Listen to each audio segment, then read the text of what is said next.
Masechet Chulin Daf Kuf Vav. On va commencer Bezrat Hashem Daf Kuf He Amud Bet en bas, 4 lignes d'en bas. V'amar Abaye Meresh Ava Amina, c'est la fin de la ligne.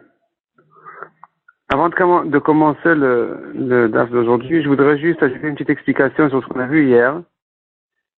Que la Gemara avait dit que celui qui boit ou qui souffle, ou bien qui pousse l'écume qu'il y a sur une boisson, ça risque de lui causer toutes sortes de problèmes.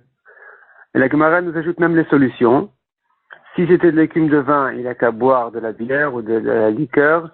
Si c'était de l'écume de liqueur, il n'a qu'à boire de l'eau. Si c'était de l'écume de l'eau, eh bien, il n'a pas de solution. Et la Gemara dit dessus, la pauvreté poursuit le pauvre. Alors, l'explication de cette chose-là est que le pauvre qui ne boit que de l'eau, il n'a pas de vin, il n'a pas de liqueur, il ne boit que de l'eau. Celui-là, la pauvreté, elle va continuer à le poursuivre parce qu'il aura ces problèmes-là en boyant cette mousse-là en question, en buvant cette mousse ou bien en la poussant ou soufflant dessus, et il n'aura même pas de solution comment s'en sortir. C'est sur ça que la Gemara dit l'expression que la pauvreté poursuit les pauvres. Donc ça, c'était une explication qu'il fallait ajouter sur le Daf d'hier. Maintenant, on va commencer Bezrat Hashem, donc à 4 lignes d'en bas du Daf Koufé Amud Bet. Ve'amar Abaye. Meresh Ava Amina. Au début, je disais, Haï de Shadem Maya, la raison pour laquelle on verse un peu d'eau, Mipuma de Khatva, de la bouche de la jarre, une grande cruche ou un petit tonneau, entre cruche et tonneau, Mishum Tivita. C'est parce qu'il y a toutes sortes il y a de la paille, il y a des petites brindilles dessus, et donc on verse l'eau pour ne pas boire ces saletés. Amar Limar, mon maître Rabbah m'a dit, c'est pas ça la raison. La raison elle est Mishum Dikamayim Araim. Il y a des mauvaises eaux. Rashi explique, des fois il y a un shed qui boit de cette eau-là, un démon qui boit de cette eau-là, et donc c'est dangereux. La solution est de verser un petit peu d'eau, et ensuite on peut boire tranquillement. Et la Gemara justement raconte là-dessus une histoire. À Bar Sheda, il y avait un shed, un démon, des Havab Rafapa, qui aidait souvent Rafapa. Il servait Rafapa. Azal, le Atouye Maya Minara, il est allé chercher de l'eau du fleuve, Yaakav, et il a pris du retard. Kiata, lorsque finalement, enfin, il est arrivé, un brûlé, on lui a demandé, Amayakvat, pour quelle raison tu as pris du retard? Amar Léo, alors il leur a répondu, Ad de Khalfe Maim Araim. J'ai dû attendre que les mauvaises eaux passent. Donc j'ai vu dans le fleuve de l'eau dangereuse. Donc j'ai dû attendre que ça passe pour puiser de l'eau propre. Adeachi, entre-temps, Chazanu Deka Shadumaya, il a vu que justement eux-mêmes versaient de l'eau Mipuma de Khatva du haut de la cruche. Amar, alors il a dit, si je savais que vous avez l'habitude, les Me'avadachi, de faire comme ça, l'œil akve, je serais venu immédiatement. J'aurais puisé de l'eau, même les mauvaises eaux, telles quelles, et j'aurais compté sur vous que vous savez déjà comment réparer ce problème-là. Ça t'explique pour quelle raison il ne l'a pas fait lui-même. Il aurait dû puiser l'eau, les mauvaises eaux, et lui-même verser un peu d'eau pour réparer le problème. Alors, Tassot répond ici, le premier Tassot du Hamoud. Donc, on a commencé déjà le Daf Kuf Vav. Le premier Tassot dit, Chazanu, Deavu, Shadu Maya, Mipuma de Khatva. Donc, il les a vus verser un peu d'eau du haut de la cruche. Vea de Yaka Vela Sabat Moken, la raison pour laquelle il a dû attendre et ne pas le faire tout seul.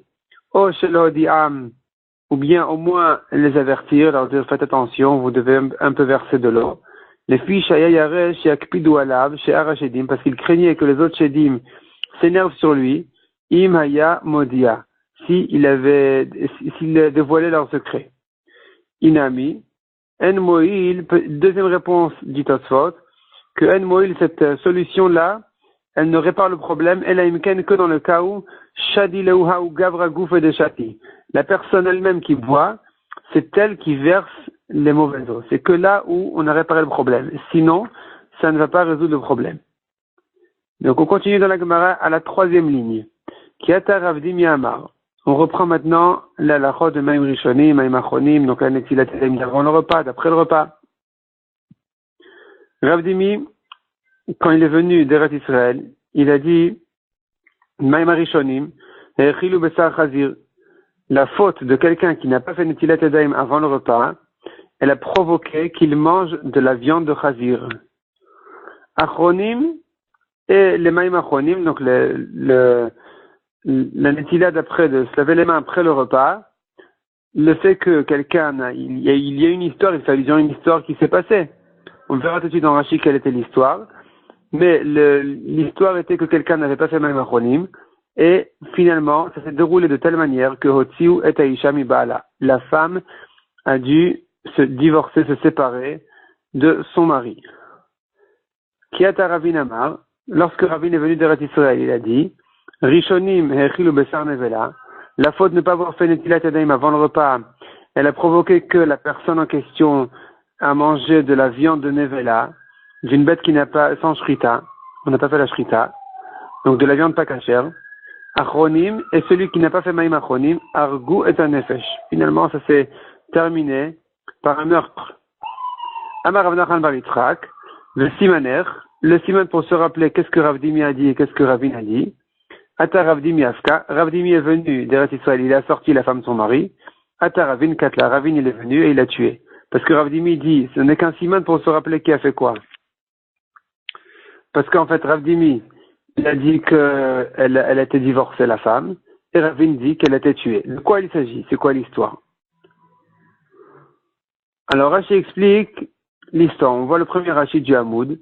Echilu besar chazir, shaya chenvani Israël, mocher besar shruta le Israël. Il y avait un marchand qui vendait de la viande cachère aux Juifs, ou mevasher ma'achilam, et il leur présentait la viande déjà cuite, et il leur donnait à manger. Donc, Sheoved Koravim Abechanuto, et lorsque un goy rentrait dans son magasin, Ma'achilon Evelot, il lui donnait de la viande pas cachère. Ou Bayudi Echadechol, il y a un juif qui est rentré donc au restaurant, Velon Nataliadav, il n'a pas fait Netilat Yadayim avant le repas. Ou Kesavourze, et le vendeur pensait que Sheoved Koravim, c'est un goy. Vechilo Besar Chazir, il a donné de la viande de Chazir, du porc, il lui a donné à manger. Hotziu Ishami Baala Vergo et Anefesh. La deuxième histoire qui disait sur Maïm Achronim, qui a provoqué qu'une femme est sortie de son mari ou bien, et qui a provoqué un meurtre, c'est quoi l'histoire? Rashi raconte, Rashi en fait il raconte pas toute l'histoire. Rashi fait que allusion à l'histoire. L'histoire qui se passait là-bas, c'était comme ça. Il y avait des Tanaïm qui sont allés dans une autre ville. Quand ils sont arrivés dans l'autre ville, alors il y avait des Tanaïm, un Tana qui avait l'habitude de se renseigner quel est le nom de la personne, le nom de l'auberge, comment s'appelle le propriétaire, et selon ça, il décidait si c'était quelqu'un de confiant ou pas. Selon le nom, il décidait est-ce que c'est un bon nom ou bien il est un mauvais nom. Ils sont arrivés chez quelqu'un qui s'appelait Kidor. Alors, le Chacham qui avait, je pense que c'était Rabbi Meir, qui avait l'habitude de vérifier les noms, il disait Kidor, c'est un mauvais nom. Parce que le pasuk dit Kidor tapuchot hema, banim lemunbam. Il y a un pasuk dans Parashat Azinu qui dit Kidor, car c'est une génération, tapuchot hema, à l'envers.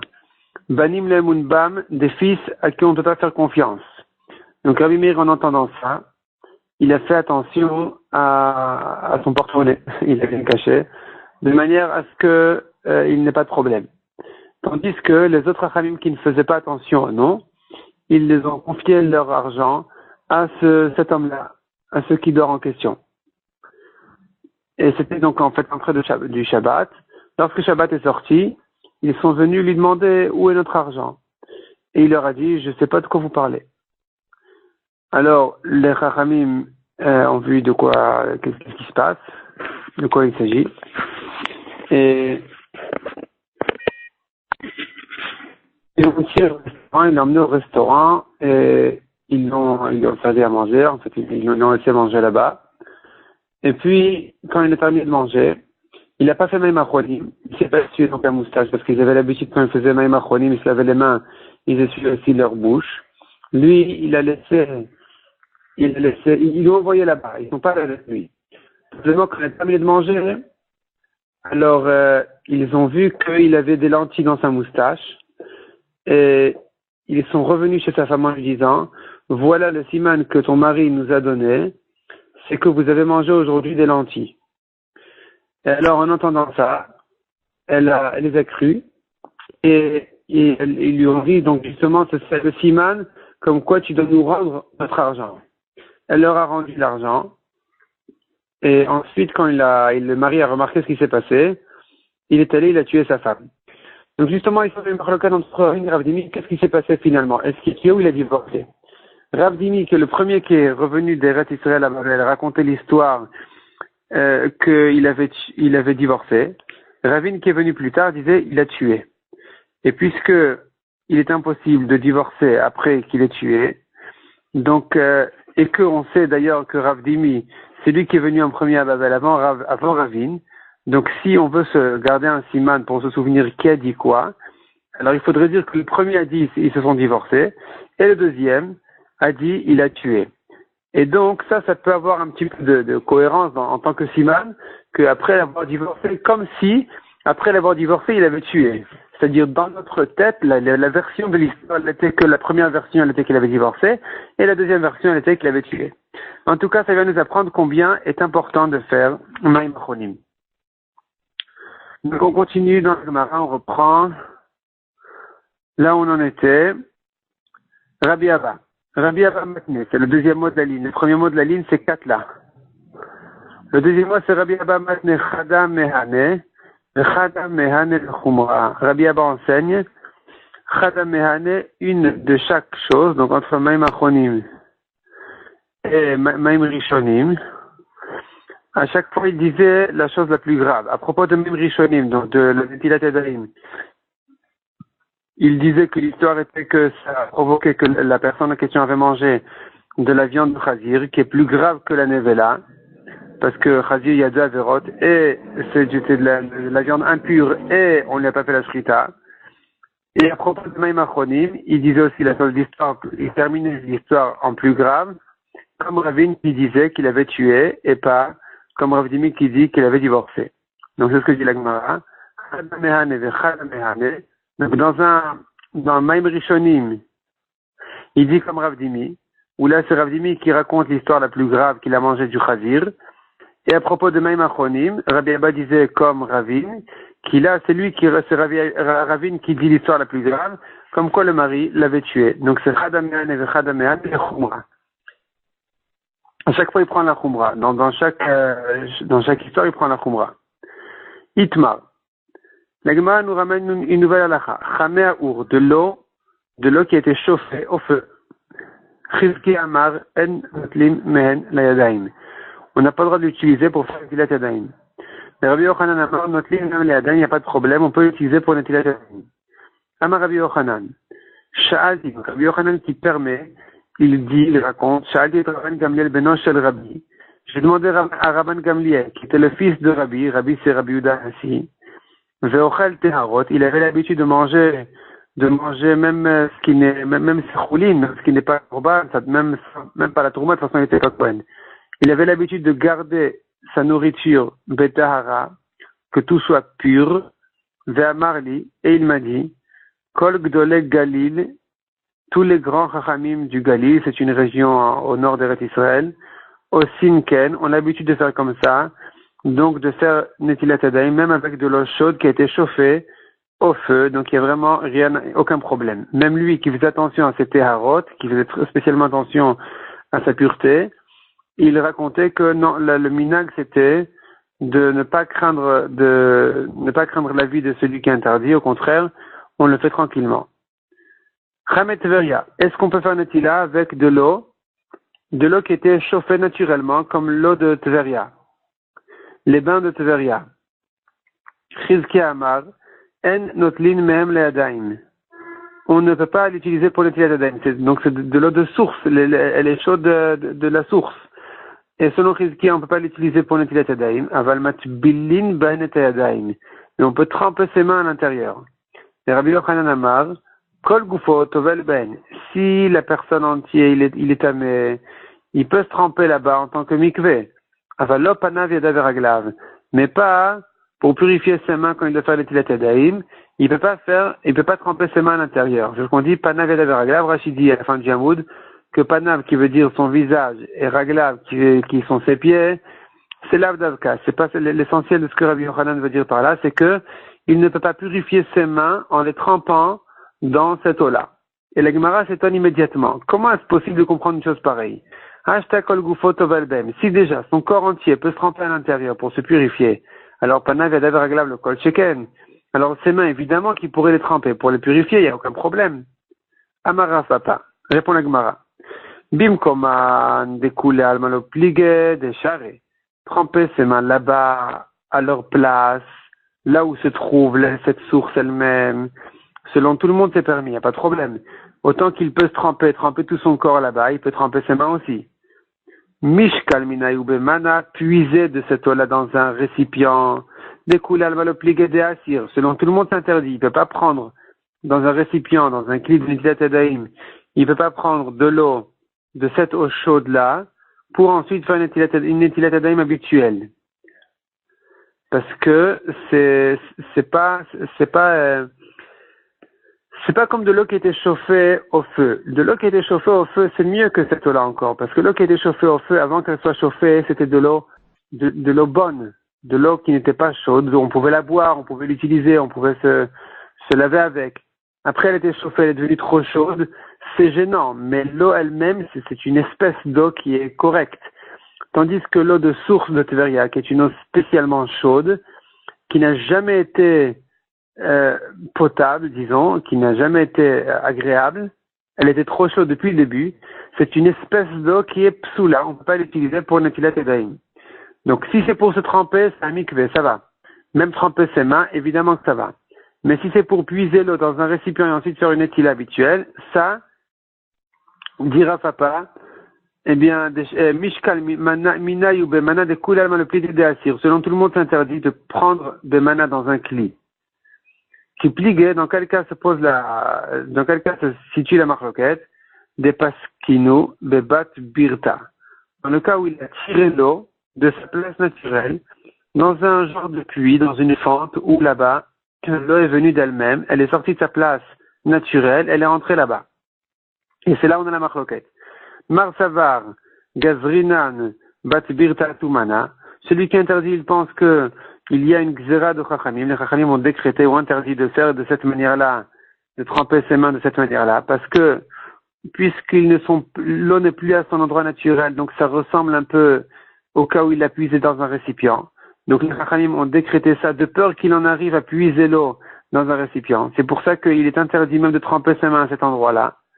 Oumar Savar le Gazrinan, celui qui permet, il pense qu'il n'y a pas de xéra, les Chachamim permettent de tremper ses mains à cet endroit-là. Et la Gemara dit dessus, Ketane, c'est déjà une marloquette Tanaïm qui a précédé la marloquette de Chizkia et Rabbi Yochanan, qui était des Amoraïm, qui était après les Tanaïm. C'est déjà une marloquette Tanaïm dans une braïta. Maïm shenifselu mishtiyat behema. Quelle est la marloquette? Donc la Gemara s'explique. Maïm, de l'eau. Shenifselu mishtiyat behema, qui ne peut plus, que même une behema, un animal ne peut pas les boire. Bekelim psulim.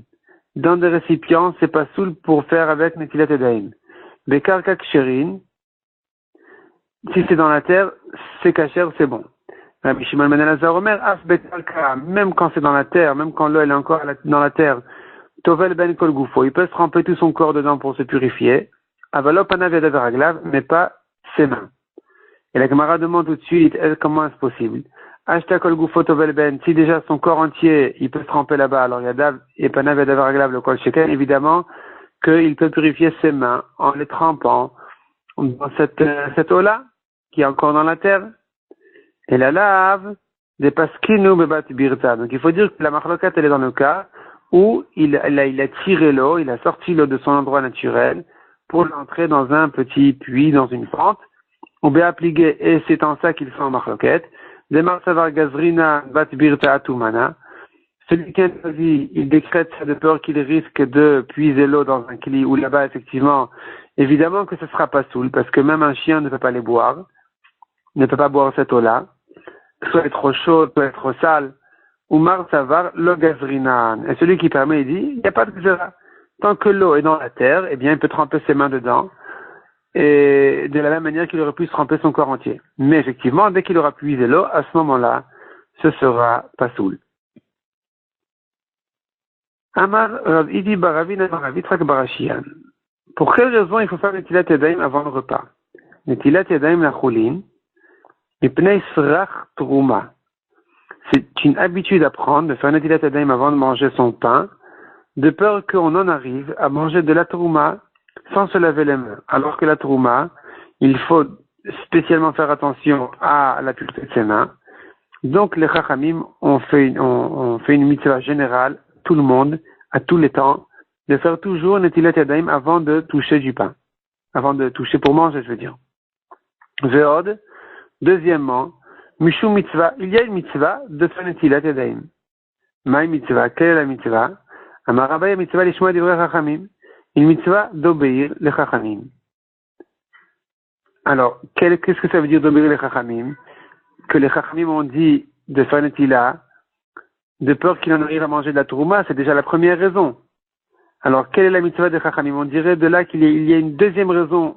Les Chachamim avaient une deuxième raison de demander de faire Netilat avant de manger. Alors, toi, ça t'explique qu'effectivement, la deuxième raison, elle est Mishum Nekiyut. C'est une question de propreté. Donc, on a déjà deux raisons. Premièrement, pour la Trouma. Deuxièmement, mitzvah d'obéir les Chachamim. Et la raison de Chachamim était une question de propreté. Rava Amar, mitzvah lishmoa divrei Rabbi Elazar ben Arach. C'est une mitzvah d'obéir les paroles de Rabbi Elazar ben Arach qui pense que on la prend même d'une dracha d'un pasouk. Donc c'est pas une dracha gmoura, ça dit, c'est pas vraiment de Horaïta, ce n'est qu'une asmarta, c'est un appui du pasouk, mais quand même, Rabbi Elazar ben Arach le rentre dans un pasouk. Dirtiv, il est écrit, Vechol asuri gabo azav, toute chose que le zav, le tamé, va toucher, Veyadav le shataf bamaim, et que il n'a pas lavé ses mains dans l'eau, bien ça sera tamé. Et la question se pose, mais qu'est-ce que ça peut bien faire si le zav a lavé ses mains? Il doit se tremper au mikvé, il ne doit pas laver ses mains. C'est totalement insuffisant pour le zav de se laver ses mains. Le zav, il doit, même pas au mikvé, le zav, il doit se tremper dans de l'eau de source. Même le mikvé, c'est insuffisant pour le zav. Donc, qu'est-ce que ça veut dire ici dans le pasouk? Qu'il n'a pas lavé ses mains. Amar Rabbi Elazar ben Arach, Mikan samchu chachamim l'netilat yadayim min haTorah.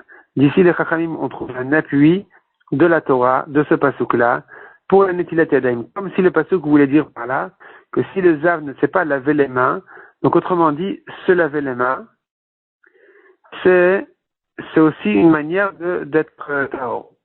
La Gemara explique tout de suite. Amar le Rav Nachman, mashma, comment est-ce que marche le rachat? Comment on comprend ça du pasouk? Parce que le pasouk a dit, V'yadav lo shataf b'mayim, il n'a pas lavé ses mains dans l'eau. Shataf tahor, s'il s'était lavé les mains, eh bien, il aurait été tahor. Ativila, pourtant il doit se tremper. Il doit se tremper tout son corps. Et la achike amar, donc il faut comprendre comme ça. Ve'acher, et un autre homme, quelqu'un d'autre qui n'est pas zav, chez le shataf, c'est deux cas différents. Donc quand le Torah nous dit Ve'yadav lo shataf b'mayim, donc le zav qui aura touché, c'est tamé. Ve'yadav lo shataf b'mayim, et il n'a pas lavé ses mains dans l'eau, c'est une autre personne complètement qui n'est pas zav du tout, selon cette dracha. Et ça fait allusion justement au fait qu'un homme, avant de manger son repas, il doit se laver les mains. Sinon, il est tamé. Amar Rabbi Elazar, Amar Rabbi Yoshaya. Lo amrou netilat yadayim les perot. On a dit de faire netilat yadayim, de se laver les mains avant de manger des fruits, et la mishum nekiyut, ce n'est qu'une question de propreté. Savour mina, on comprenait, les élèves du Beth Midrash ont compris de ces paroles-là, de Rabbi Elazar, chova ou deleka, ce n'est pas une obligation, ha mitzvaïka, mais il y a quand même une mitzvah de le faire. Amar le Rava les a corrigés en leur disant, le chova velo mitzvah et la reshut. Il n'y a pas d'obligation, il n'y a même pas de mitzvah, et la reshut, celui qui veut, il peut le faire. Ou pliga de Rav Nachman, et Rava il est cholek, il discute sur Rav Nachman qui dit qu'il est interdit de le faire. On n'a pas le droit de se laver les mains, si on a les mains propres, avant de manger des fruits. D'Amar Rav Nachman, Hanotel Yadav les perot, celui qui fait Netilat Yadayim avant de manger des fruits, donc des fruits secs, parce que si les fruits sont mouillés, au contraire, il faut se laver, il faut faire une Netila. Mais si les fruits sont secs, et que quelqu'un, il vient faire une Netilat Yadayim, et non, elle a migassé à voir. Il est orgueilleux.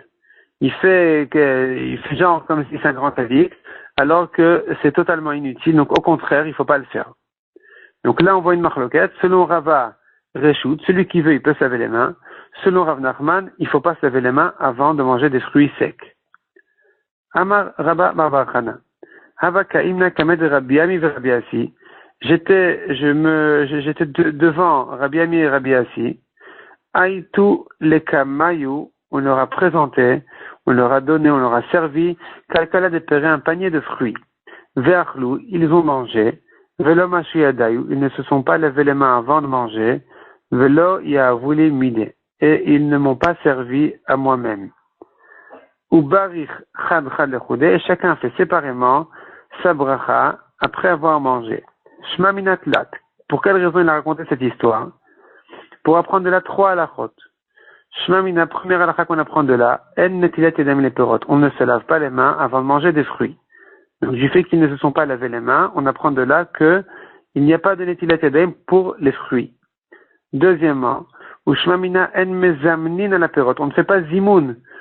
On ne fait pas zimoun pour les fruits. C'est-à-dire, s'il fallait faire zimoun à 3 personnes, il m'aurait servi. À Rabba Bar Chana, il lui aurait servi de manière à ce qu'il soit 3 à manger, de manière à pouvoir faire le zimoun ensuite. Du fait qu'il ne les a pas servis, on comprend de là que même s'ils étaient 3, ils n'auraient pas pu faire zimoun. Ushma Mina, et troisième halakha qu'on apprend de là, Shnaim she'achlu mitzvah lechalek. Quand 2 personnes ont mangé, il y a une mitzvah de se séparer, parce que à l'époque, ils avaient l'habitude de faire Birkat Hamazon un pour tous. Alors ça, c'est quand ils sont 3. Quand ils sont 3 ou plus, alors il y en a un qui fait et il rend quitte tous les autres. C'est ça le début du Zimoun. Nevarer, venez, on fait la bracha ensemble. Donc il y en a un qui fait la bracha pour tout le monde et tout le monde l'écoute et ils font quitte de cette manière-là. Avec les générations, cette habitude s'est arrêtée parce qu'on n'écoute pas suffisamment bien la bracha. Donc on préfère que chacun fasse séparément. Mais à l'époque, ils faisaient comme ça. Ici, ils ont fait chacun séparément la bracha. On apprend de là que quand on n'est que 2 personnes, même du temps de la Gemara, ils se séparaient pour faire la bracha, chacun séparément. Tanya Nami Achi, la Gemara le soutient cette halakha par une braïta, qui dit justement comme ça, Shnaim she'achlu, 2 personnes qui ont mangé, mitzvah lechalek, ils ont une mitzvah de se séparer, chacun fait sa bracha tout seul. Mamed varim amorim, quand est-ce qu'on se sépare, chacun fait pour lui-même, shayushnem sofrim, c'est que dans le cas où les 2, ils savent dire la bracha. Ce sont 2 chachamim. Aval echad sofer ve'echad bour. Mais s'il y en a un qui est chacham, et l'autre qui est bourg, qui est amaret, qui connaît rien du tout, il sait pas faire la bracha tout seul. Alors, sofer mevarer, ou bourg yotze. Le chacham, il fait le birkat Hamazon, et le amaret, il est quitte en entendant la birkat Hamazon. Tanu Rabbanan.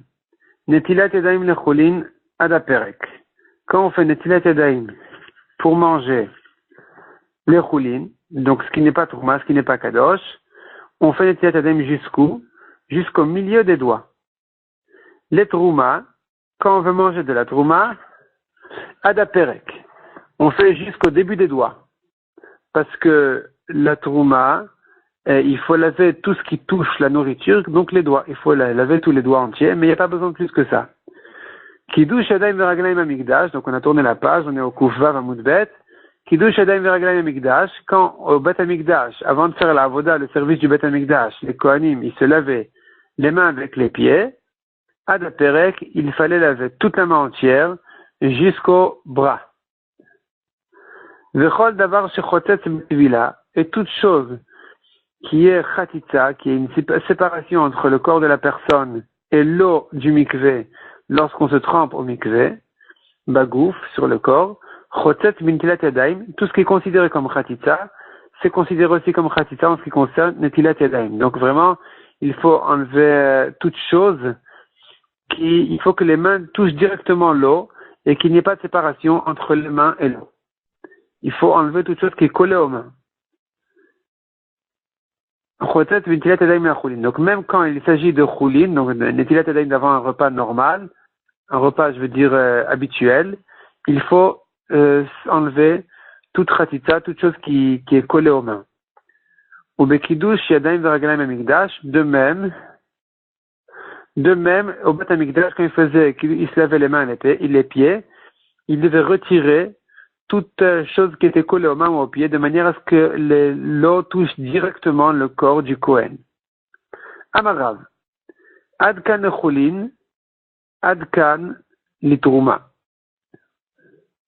Rav disait, jusqu'ici, on se lave les mains pour les chulin. Il montrait de ses doigts, il montrait de ses mains jusqu'où faire. Donc, comme on a dit, c'est-à-dire jusqu'au milieu des doigts. Adkan trouma, et pour la trouma, jusqu'au début des doigts. Il faut se laver les mains. Enfin, les doigts, quoi.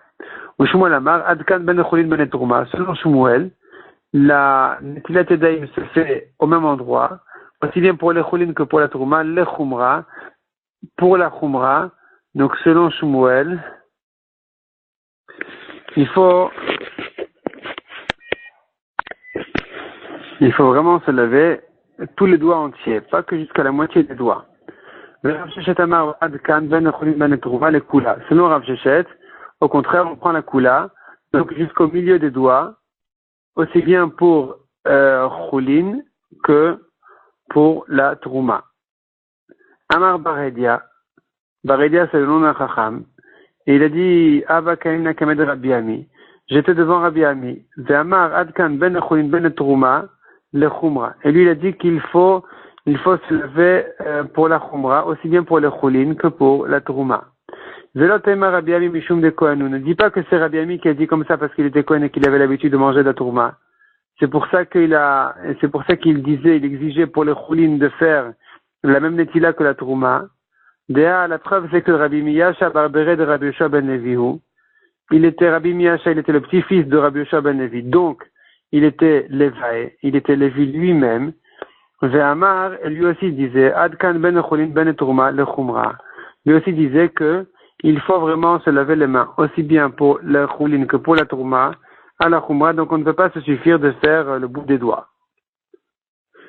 On va s'arrêter là pour aujourd'hui.